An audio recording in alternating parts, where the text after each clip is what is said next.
Bonjour à toutes et à tous, j'espère que vous allez bien. Je suis très heureuse de vous retrouver aujourd'hui dans cette nouvelle vidéo sur la chaîne où on va parler d'un tarot. Oui, ça fait un moment qu'on n'en a pas fait de review tarot. Ça fait à peu près 9 mois je crois, puisque la dernière que j'avais faite c'était au sujet du tarot métal. Je pense que vous avez compris que je ne fais presque plus de review de tarot puisque je trouve qu'il y en a un peu trop sur internet, que c'est un sujet qui est globalement assez répétitif et par rapport aux autres chaînes que c'est un petit peu redondant. Mais bon, comme pour le tarot métal, celui-là, je peux pas me taire. Et comme je l'ai pas vu beaucoup sur les autres chaînes, je me suis dit, allez, lançons-nous courageusement. Alors j'en profite également parce que j'ai vu qu'il y avait pas mal de nouveaux abonnés sur la chaîne ces derniers temps. La chaîne recommence même à grimper après avoir eu cette longue période de stagnation où je ne faisais rien, hein, donc c'était ma faute. Donc j'en profite pour vous souhaiter la bienvenue. J'espère que vous vous plaisez ici, que vous trouvez un petit peu de quoi nourrir vos attentes, vos envies, vos aspirations, et que vous vous sentez bien dans dans mon petit espace, ma petite maison, mon petit truc, mon petit nid. En tout cas, merci à vous, merci de soutenir mon travail par vos commentaires, par vos likes, par vos partages. C'est quelque chose qui m'aide énormément. Donc merci à vous. Et puis bien entendu, si vous voulez me soutenir encore plus, il y a un Ko-fi où vous pouvez me laisser un petit pourboire. Et puis si vous avez envie d'encore plus de moi, on sait jamais, si vous êtes nouveaux inscrits et que vous en avez pas assez, on sait jamais. Il y a toujours le programme Une année en magie. Tous les liens sont dans la barre de description. Vous pouvez me rejoindre. Tous les mois, j'y propose donc un livret d'une centaine de pages à peu près et 4 vidéos en plus pour mettre un petit peu de magie dans votre quotidien. Bref, stop pour parler de moi. On va donc parler aujourd'hui tarot. Alors ce tarot, je viens pas juste de l'avoir, puisqu'en fait je l'ai depuis le mois de mai. Je l'ai reçu à mon retour du concert d'Esbrecher, vous en avez rien à foutre, mais bon, pour la petite histoire, disons que c'était une petite joie de plus après ce grand moment de bonheur. Et je travaille avec depuis, et plus je travaille avec lui, plus je l'aime, et plus j'ai envie d'en parler. Donc, on va pas laisser planer le suspense plus avant, même si vous avez lu le titre et que du coup vous êtes spoilé. On va parler du tarot pop culture aujourd'hui. Alors on va commencer tout de suite par la petite présentation technique. Ce tarot pop culture a été créé, je vais laisser passer la voiture. C'est toujours un bonheur, je suis obligée de garder les fenêtres ouvertes et comme d'habitude, il n'y a absolument aucune circulation, ça ne m'a pas posé problème. Mais aujourd'hui, comme je tourne, il va y en avoir, hein, sinon c'est pas rigolo. Bref, faites pas attention. Dites-vous que c'est de l'ASMR routier. C'est bien l'ASMR routier, hein. Ouais. Bref, revenons à nos moutons tarotesques. Donc nous voici en face du tarot pop culture qui est l'œuvre de l'illustratrice Bérangère de Moncy. Si ce nom vous est familier, c'est pas pour rien, c'est parce que c'est également elle qui a conçu le livret du tarot métal dont j'ai déjà parlé. D'ailleurs, en passant, je vous le mettrai par là, si vous avez envie d'aller y jeter un petit coup d'œil.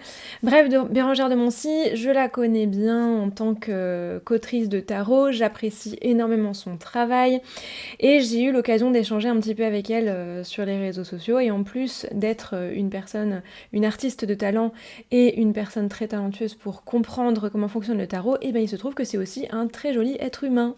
Voilà. Donc c'est tout en un, et c'est très très bien. Donc elle m'a fait parvenir son nouveau jeu, j'avais très hâte de le découvrir, je le voyais teaser depuis pas mal de temps sur le site de son éditeur qui est donc Hachette Heroes. Et comment vous dire, voilà, j'ai pas été déçue du tout. Alors, pour les détails techniques, c'est donc une petite boîte comme l'autre fois avec un volet aimanté. On le retrouve à l'intérieur, donc un petit livret sur lequel on va revenir, qui est exactement au même format que les cartes. C'est des grandes cartes, là aussi, comme le tarot métal. Mais vous l'avez compris, ça me dérange pas plus que ça. Et nous avons ensuite les cartes qui sont dans le reste de la boîte. Et ce petit coffret est disponible au prix de, que je vous dise pas de bêtises. Je ne trouve pas le tarif derrière, ça doit être une vingtaine d'euros. Je vous mettrai les détails techniques dans la barre d'infos, si jamais vous posez la question. Donc il est édité chez Hachette Heroes. Alors il faut dire que l'autrice a fait un travail absolument remarquable pour ce jeu-là, c'est pour ça que j'ai envie de vous en parler, parce que des tarots autour de la pop culture, il en existe déjà un grand nombre. Alors généralement ils sont thématiques, c'est-à-dire qu'on a une œuvre, un tarot. On va avoir un tarot Seigneur des Anneaux, un tarot Dark Crystal, un tarot Buffy contre les vampires, bref vous avez compris. Et on a relativement peu de tarots qui s'axent sur la pop culture en général, donc en ça, c'est déjà un tarot qui est assez original. À vrai dire, je ne sais même pas s'il en existe un autre, en tout cas en français. Je n'en sais rien, j'ai pas cherché pour être honnête. En tout cas, j'en ai vu très peu défiler sur ce sujet-là. Et ce que j'ai aimé aussi, on le verra quand on fera carte par carte, c'est que l'autrice n'est pas tombée dans on va dire dans les lieux communs habituels et dans les facilités entre guillemets qu'on voit partout, ce qui fait qu'on a un jeu qui est très très très original et qui accueille aussi bien des grands classiques de la pop culture que tout le monde connaît, que des œuvres un peu plus discrètes, un peu plus en retrait, qui sont cultes sous certains aspects, mais qui sont assez surprenantes. Et j'avoue avoir été très très très agréablement surprise par ce jeu. Vous l'aurez compris, j'avais déjà un a priori positif sur ce jeu, étant donné que le sujet me plaît. La pop culture, vous savez que ça a une très grande importance dans ma pratique, et que je connais le travail de l'autrice, donc je savais que ce serait quelque chose de sérieux et de bien fichu. Mais c'est encore mieux que ce que je croyais. Alors, pour la structure, c'est un tarot de Marseille, dans sa structure et dans son essence. Donc, les noms des cartes sont les noms des cartes Marseille. Donc, la justice est en numéro 8 et la force est en numéro 11. Mais les mineurs, on le verra tout à l'heure, sont un petit peu plus différenciés que sur un Marseille classique. C'est-à-dire que chaque motif, en fait, chaque carte possède un motif différent, ce qui facilite la lecture, puisque c'est... Même si c'est pas aussi détaillé qu'un Rider-Waite-Smith, les associations avec la pop culture pour chaque carte étant différentes, ça permet de se souvenir beaucoup plus facilement des interprétations de chaque carte. Et pour moi, c'est donc un tarot idéal si on a envie de débuter avec le système Marseille, mais qu'on est un petit peu gêné par la perspective d'avoir des mineurs qui sont répétitifs, puisque c'est le cas dans ce genre de jeu. Donc déjà, je trouve que c'est un très bon point. Donc les cartes sont assez grandes, hein, comme vous pouvez le constater, et on a comme toujours des très belles finitions. Hein. Hachette Heroes, ils font quand même du très beau boulot au niveau du graphisme et du matériel. Donc on a des cartes voilà, qui ont une tranche argentée. C'est très... Moi j'adore les tranches argentées, personnellement. Je surkiffe. Donc c'est plutôt très chouette. Au niveau des cartes en elles-mêmes, il y a très très peu de bordures, donc ça j'apprécie assez parce que du coup ça fait la part belle à l'œuvre. C'est pour ça qu'elles sont si grandes aussi, c'est parce que chacune est une petite œuvre d'art.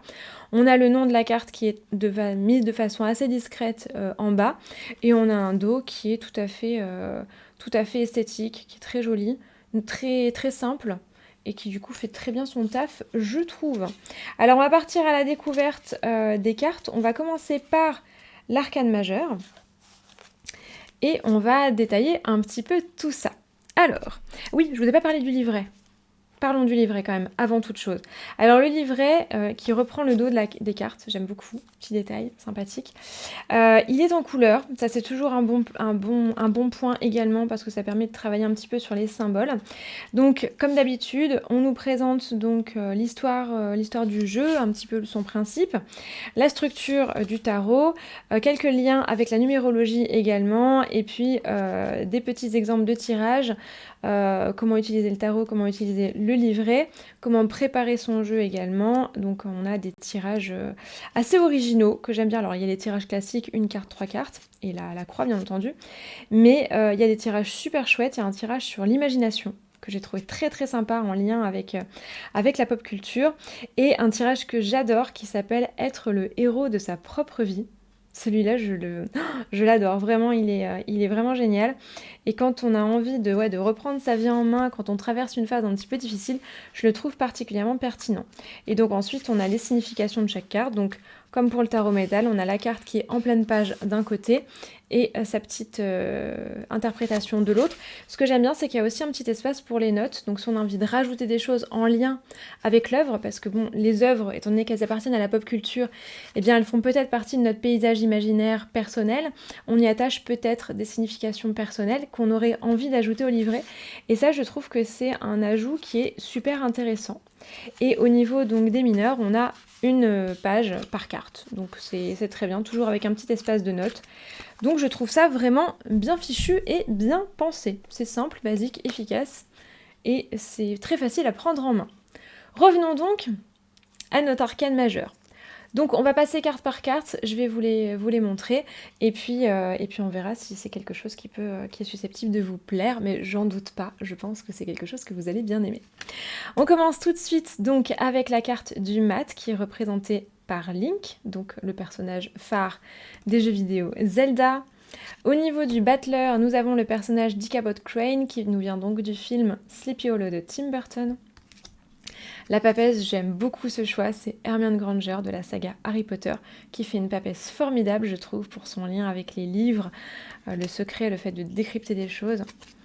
En impératrice, c'est un choix très particulier mais que j'aime beaucoup, c'est Sarah Connor de la saga Terminator.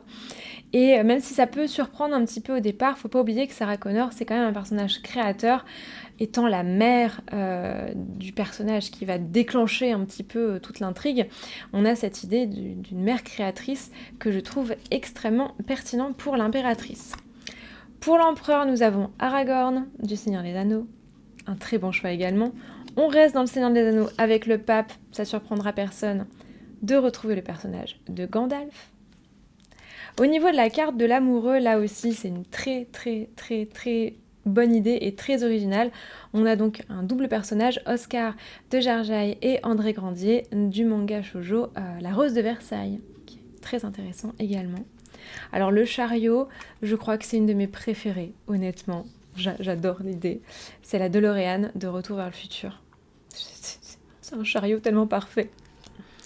Au niveau de la justice, on a encore une voiture qui passe. Je vous dis, je suis maudite. Faites comme si vous aviez rien entendu. Dites-vous que c'est de la SMR. Vroom. Au niveau de ça va bien avec le chariot, ceci dit. C'est une DeLorean ? Je sais pas, il n'y a pas eu de traînée de feu dans la rue. Sans doute pas. Nous avons donc au niveau de la justice Daenerys Targaryen de la saga Game of Thrones. Là aussi un choix qui est assez pertinent puisqu'on parle non pas d'équilibre, mais de faire justice et surtout de faire justice pour soi-même. Et en ça, c'est vrai que c'est un personnage qui s'y prête extrêmement bien. Celle-là, je sais pas si c'est celle-ci ma préférée ou... j'en sais rien. C'est très difficile. Mais j'avoue que j'ai queené quand je l'ai vue celle-ci. J'ai queené très fort. Pour l'ermite, donc, elle a choisi Jonas Carnwald. Que je le prononce correctement, de la série allemande Dark, qui est une série que j'ai adorée, qui est passée relativement inaperçue, je sais pas pourquoi, c'est une série de très grande qualité, et c'est vrai que le personnage de Jonas est exceptionnel pour le rôle de l'ermite. Jamais j'y aurais pensé, mais en le voyant, je me suis dit, mais c'est tellement évident, donc franchement, là, chapeau, parce que c'est une idée de génie. Au niveau de la roue de fortune, on a donc la roue de la souffrance de Conan le Barbare. Au niveau de la force, encore un choix super pertinent puisqu'on a Buffy Summers de Buffy contre les vampires. Faut dire que pour présenter la force, elle est plutôt pas mal. Celle-là, j'hésite aussi à en faire ma carte chouchou, ma carte préférée, la carte du pendu. On a le personnage de l'ecclésiaste John Preston, du film très sous-estimé et pourtant ô combien culte, Equilibrium, avec Christian Bale. Ce film, c'est un ovni, c'est un film très particulier. Si vous ne l'avez pas vu, honnêtement, je vous encourage à aller le voir. C'est un espèce de mélange entre 1984... et d'autres films d'anticipation comme celui-là. Il y a énormément d'influences diverses qui se retrouvent dans ce film-là. Il y a un petit peu de Blade Runner aussi.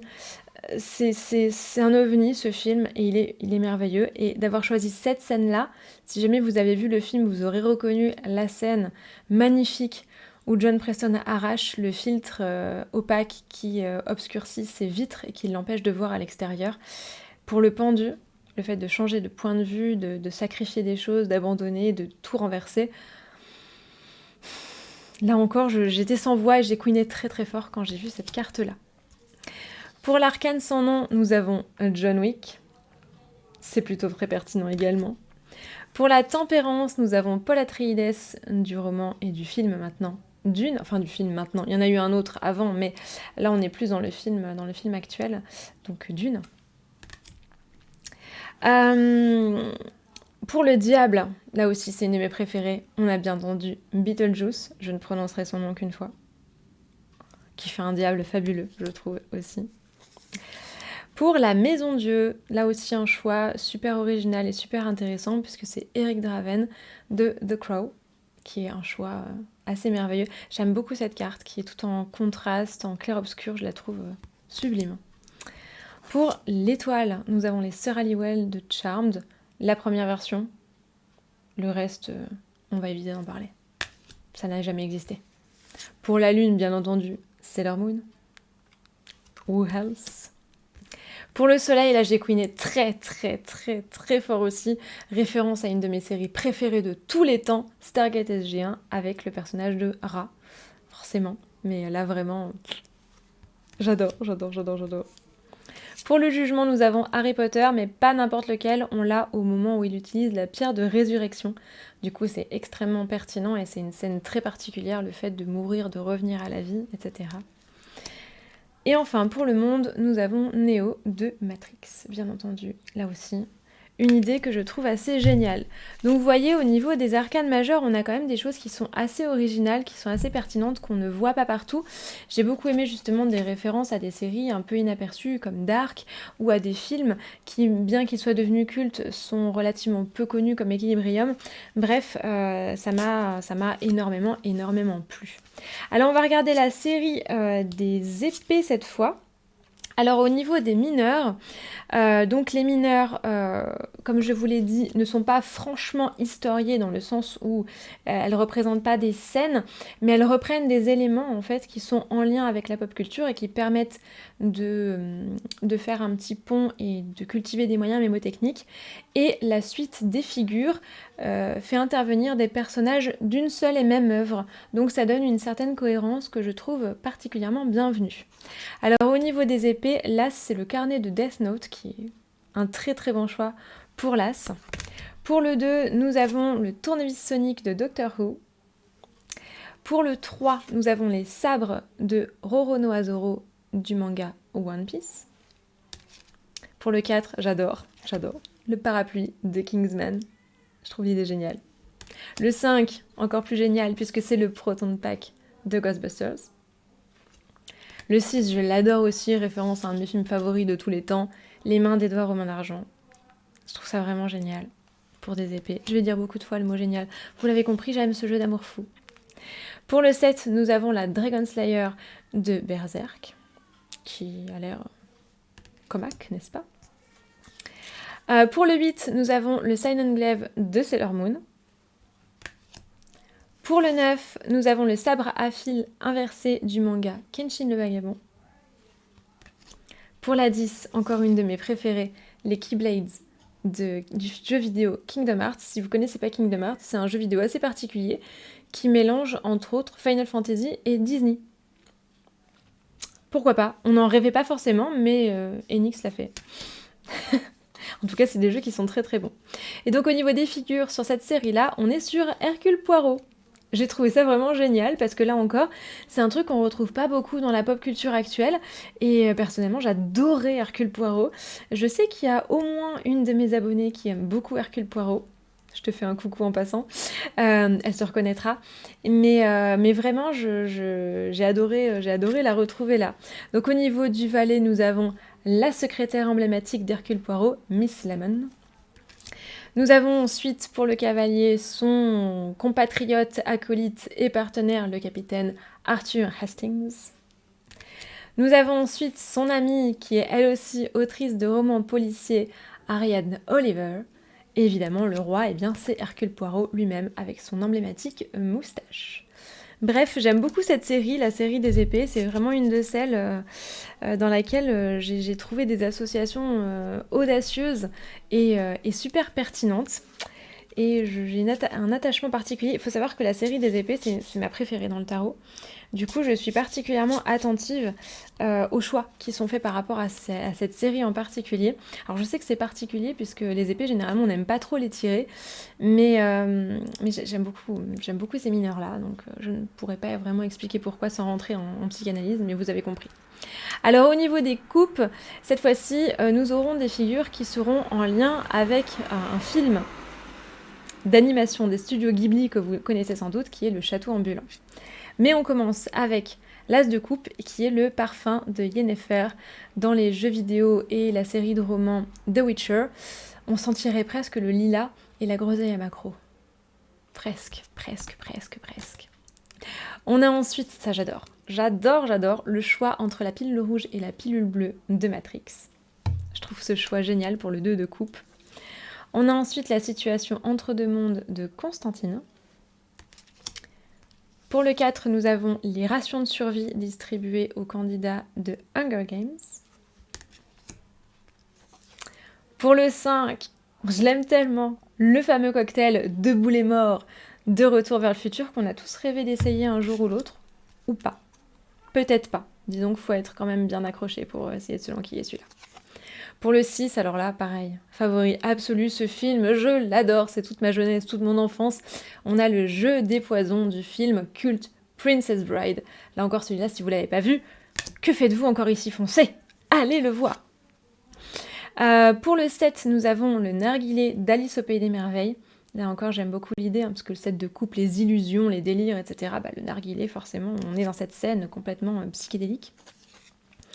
Pour le 8, là encore un grand favori, la potion que concocte Katrina pour aider son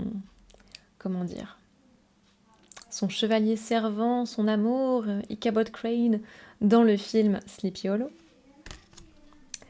Pour le 9, nous avons l'eau de force de Maître Karine du manga Dragon Ball, et manga, série, animé, etc. Dragon Ball, c'est une licence dans laquelle il y a tellement de choses. Et pour le 10, nous avons le Graal de toutes les légendes arthuriennes. Là, c'est pas une référence à une œuvre en particulier, mais plutôt à l'ensemble de la légende arthurienne. Et j'aime beaucoup l'idée, on a plusieurs Graals, et on a même, si vous regardez bien, moi ça c'est le détail qui m'a tuée, on a le bocal à anchois de Kaamelott. Je trouve ça génial. Franchement, quand j'ai vu ça, j'ai vu un bocal, j'ai dit non, c'est le bocal à anchois, elle a osé. Ouais, elle a osé. C'est génialissime, c'est du génie. Et donc, comme je vous l'ai dit, pour les figures, c'est le château ambulant. Donc pour le valet, vous aurez bien entendu reconnu Calcifer. Pour le cavalier, eh bien, c'est le château d'Aoru lui-même. Pour la reine, naturellement, sans surprise, Sophie Chapelier. Et pour le roi, bien entendu, on retrouve Haru. Donc voilà pour les coupes, avec encore une voiture qui passe. Voilà, donc je le dis tout le temps, il n'y a jamais de circulation dans cette rue. Sauf quand je tourne. Voilà, c'est une rue à sens unique dans laquelle il y a une école. Nous sommes samedi, donc il n'y a pas d'école. Techniquement, il n'y a que les riverains qui sont censés passer par là. Et bien voilà.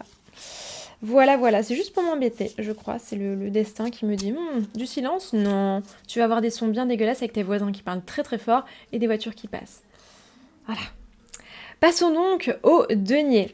Alors pour les deniers, pour l'As, nous avons le médaillon du soleil de l'inénarrable, indécrottable et ô combien cultissime série Les Mystérieuses Cités d'Or. Je crois que ça, c'est même pas la peine d'y revenir. Tout le monde connaît, qui ne connaît pas? Ou en tout cas, ceux qui sont de ma génération n'ont pas pu passer à côté. Même quand on regardait pas la télé, comme c'était mon cas, on a forcément eu le nez dedans à un moment ou à un autre. Pour le 2, nous avons la montre de Sorn de la série de romans La Passe-Miroir. Je suis blasée. Que voulez-vous? Je suis blasée. Avec ces voitures, je suis blasée.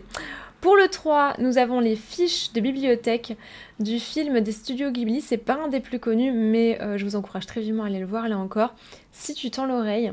En particulier si vous aimez les bibliothèques. Allez voir ce film. Non, moi, comme tous les studios Ghibli, c'est un très bon film. C'est pas un de ceux dont on parle le plus, mais franchement, il mérite le détour. Pour le 4, vous aurez reconnu les pilules du manga Akira. Pour le 5, encore une série de mon enfance que j'adorais, la trilogie du samedi, vous n'avez pas pu passer à côté, les fameux carnets rouges du caméléon. Que de souvenirs, mais que de souvenirs. Pour le 6, vous aurez reconnu les fameuses lunettes glissées dans le magazine Le Chicaneur d'Harry Potter. Pour le 7, là encore une référence à un film très chouchou pour moi qui est le film Moonrise Kingdom.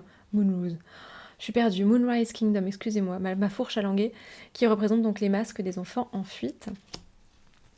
Pour le 8, là encore une grande favorite pour moi, puisque c'est la pantoufle de Cendrillon, mais pas dans n'importe quel film, dans L'incroyable, le merveilleux, le fabuleux, à tout jamais, un film avec Drew Barrymore, qui est absolument délicieux. C'est un de mes films favoris de tous les temps. J'adore ce film. Il y a Angelica Houston aussi qui joue dedans. Bref, ce film, c'est une pépite et on reconnaît bien. Quand j'ai vu la pantoufle, tout de suite, j'ai dit non, c'est pas possible. Elle a fait aussi une référence à ce film-là. Bref, elle a lu dans mes pensées, vous l'aurez compris. Pour le 9, encore un film culte de mon enfance, Les Goonies avec le trésor de Willy Le Borgne. Les Goonies qui a été une des premières apparitions à l'écran de Sean Astin qui joue Sam Gamgee dans Le Seigneur des Anneaux si jamais. Il est très mignon, il est tout petit, c'est adorable. Ensuite nous avons pour le 10 Les Broches Lunaires de Sailor Moon. Et donc au niveau des figures, les deniers se centrent sur la famille Addams. Je trouve ça absolument génialissime. En valet, nous avons, vous l'aurez reconnu à sa moue boudeuse, à ses petites tresses, Mercredi Addams herself. En cavalier, bien sûr, la cavalante, la chose. Et puis bien entendu, pas de surprise, hein, n'est-ce pas? Quelle meilleure reine que Morticia, et quel meilleur roi que son mari, ce cher Gomez. Donc une série, là encore, que j'aime énormément. Je crois que Les Deniers, c'est ma deuxième série préférée, après Les Épées dans les mineurs, donc je suis particulièrement satisfaite par ces choix-là. Et on passe à la dernière série, la série des bâtons, avec en as les pierres levées. Je vais pas y arriver aujourd'hui, hein. Les pierres levées, c'est les voitures qui me perturbent, parce que je les entends arriver, ça fait monter le stress, et du coup, je dis n'importe quoi. Plus jamais je tourne la fenêtre ouverte, plus jamais. C'est une promesse solennelle que je vous fais, plus jamais je tourne la fenêtre ouverte. Tant pis, j'ai tout frais. J'ai tout frais, c'est pas grave, je mourrai, mais je tourne plus jamais la fenêtre ouverte. Bref, nous avons les pierres levées de Craig Nadoun de la série Outlander. Là, malheureusement, je ne peux pas encenser cette série puisque je l'ai détestée. Voilà. Alors, je sais que tout le monde me saute à la gorge quand je dis que j'ai pas aimé Outlander parce qu'il y avait absolument tout ce qui aurait sur le papier pu me faire aimer cette série. L'Écosse, la musique, Bear McCreary, je suis une grande fan, le sujet avec les voyages dans le temps, etc., le lien avec l'histoire. Ce fut un échec pour moi. Et c'est difficile parce que je sens que tout le monde s'enjaille sur cette série. Moi, ce fut un échec. Donc, écoute, c'est une des rares scènes que j'ai aimées hein, dans Outlander, c'était la danse des druides. Druides avec des énormes guillemets, parce que voilà. Mais dans les pierres levées. Donc bon, voilà, je ne peux pas encenser cette carte, je suis navrée. En tout cas, je peux pas encenser le sujet autour de cette carte. Par contre, le 2 rattrape tout. Puisque nous avons l'alléthiomètre, je vais y arriver, de la saga de romans, et qui a eu un film qui a connu un échec cuisant parce qu'il était naze, et qui a eu une série qui a connu un échec cuisant parce qu'elle était naze, À la croisée des mondes de Philippe Pullman. Le roman est une pépite absolue, toutes les adaptations sont dégueulasses. Faut bien dire ce qui est, Je suis désolée si vous avez aimé, mais... Enfin, voilà, c'est un jugement de valeur. Je les ai trouvés dégueulasses. Après, voilà, je veux pas vous imposer ma vision des choses, mais vraiment... Bref, en tout cas, c'est une série de romans qui est très chère à mon cœur. Alors, je vous raconte ma vie, contrairement à une idée largement répandue, mon prénom, Lyra, ne vient pas d'À la croisée des mondes, puisque je m'appelais Lyra avant, bien entendu. Et c'est au contraire la raison pour laquelle j'ai lu À la croisée des mondes, parce que quelqu'un qui portait le même... l'héroïne avait le même prénom que moi. Et du coup, j'ai eu envie de lire À la croisée des mondes à cause de ça. Et non pas l'inverse. Mais en tout cas, voilà, l'alléthiomètre, donc cette boussole étrange qui répond aux questions par la vérité, qui mesure la vérité, de Aletheia, la vérité en grec. Pour le 3, là encore, je suis trop fan. C'est le pouvoir des trois dans le charme. Alors, c'est pas le livre des ombres. Au début, j'ai cru que c'était le livre des ombres. Et en fait, non, c'est bien le pouvoir des trois. Et du coup, c'est encore plus pertinent parce que c'est ce qui régit à la fois le livre des ombres, mais aussi leur lien et puis tout ce qui gravite autour de la série. La 4, là encore, une favorite absolue, puisque ce film, là encore, alors je parle du premier, hein, pas le remake qui a été fait récemment, que j'ai pas vu et qui m'intéresse pas, parce que j'aime pas les remakes de mes films favoris en général. Jumanji. Parce que Jumanji, voilà, Jumanji. C'est pas vous qui avez jeté les dés, c'est Alan. Bref, pour le 5, encore un film favori, mais vous aurez compris, je pense que de toute façon, qu'elle a pioché dans mes bibliothèques et ma DVD-thèque, hein, c'est obligé, puisque nous avons cette fois le grimoire des sœurs Sanderson d'Hocus Pocus. Là encore, la première mouture. Même si, contrairement à beaucoup de gens, moi j'ai pas détesté la suite. Voilà, parce que je suis sensible au fanservice et que je suis un gros pigeon. Je l'ai pas trouvé dégueulasse, personnellement. Même si je sais que beaucoup de gens l'ont cassé.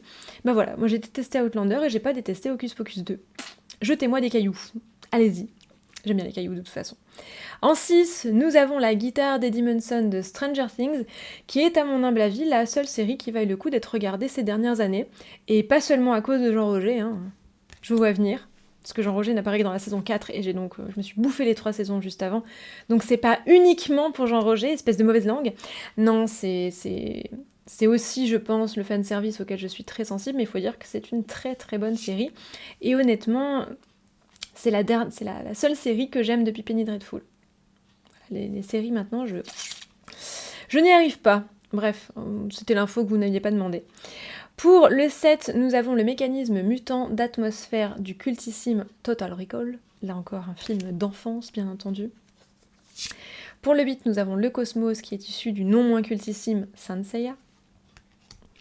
Pour le 9, nous avons l'amulette Cern de John Carter. J'ai pas vu ce film, donc c'est une des rares cartes dont je ne connais pas le background, du coup, parce que j'ai pas vu John Carter. Donc voilà. Je pourrais pas vous en dire plus, je ne l'ai pas vu. Et enfin, pour le 10, on l'attendait. Les Anneaux de pouvoir du Seigneur des Anneaux. Alors on l'attendait, oui, vous allez me dire, il y a déjà 2 majeurs qui font référence au Seigneur des Anneaux. Oui, mais jamais 203. Voilà. Et vous allez me dire, pourquoi il y en a 10 alors que les anneaux, il y en a que 9? Oui, il y en a que 9, mais regardez, il y a l'anneau unique au milieu, puisque c'est une voiture, puisque c'est l'anneau qui a fait tomber les 9.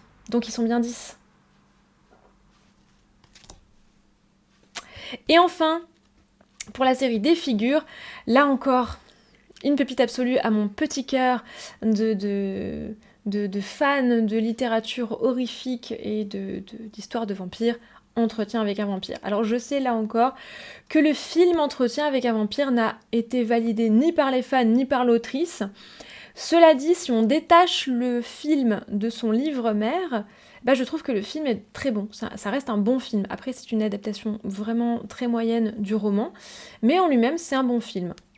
Voilà, en tout cas, le film, moi, à l'époque, m'avait donné envie de lire le livre, et sans le film, j'aurais peut-être pas lu le livre. Si, je l'aurais probablement lu, mais vous avez compris. Bref, pour le valet, nous avons Daniel Malloy. Alors, si vous n'avez que vu le film Entretien avec un vampire, ou lu uniquement le roman Entretien avec un vampire, vous savez peut-être pas qui c'est, parce que son nom n'est pas prononcé, en fait, ni dans le film, ni dans le livre.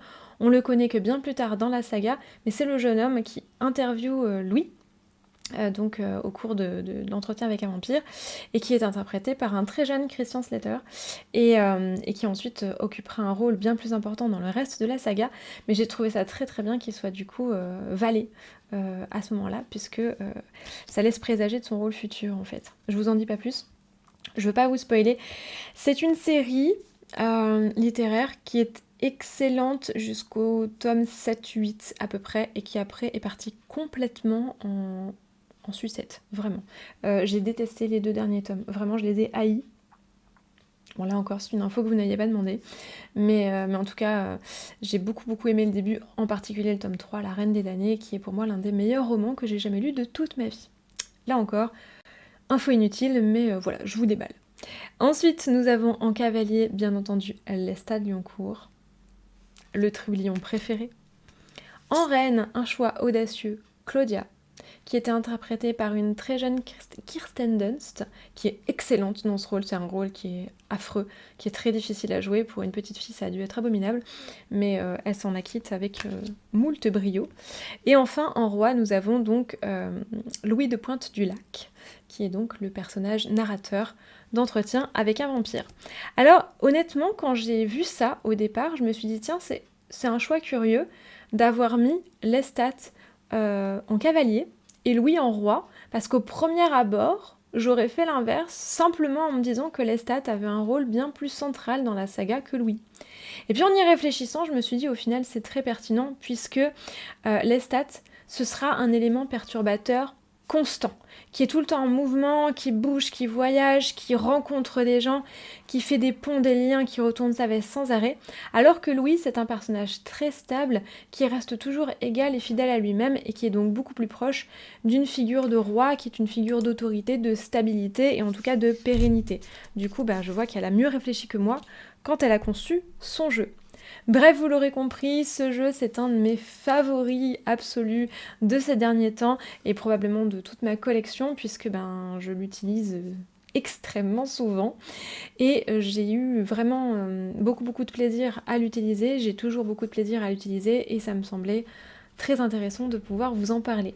Donc j'espère que ce jeu vous plaira. Si jamais vous avez travaillé avec lui, n'hésitez pas à partager vos visions en dessous ou à rebondir sur certaines œuvres de pop culture. On se retrouve la semaine prochaine pour une nouvelle vidéo. En attendant, bien entendu, si cette vidéo vous a plu, et si le passage des voitures ne vous a pas fait péter un câble, moi je vais avoir besoin d'un bon thé pour me remettre, n'hésitez pas à laisser un petit j'aime, un petit commentaire ou à partager cette vidéo autour de vous pour la faire découvrir. Bien entendu, si vous voulez me soutenir, vous pouvez le faire sur Ko-fi ou sur Patreon, tous les liens sont dans la barre d'infos. Je vous souhaite une très bonne soirée de dimanche si vous regardez cette vidéo à sa sortie, une très bonne semaine, une très bonne journée, une très bonne nuit en fonction du moment où vous la regardez. Et d'ici la prochaine vidéo, prenez un grand soin de vous, portez-vous bien et surtout le plus important, restez magique. Bye!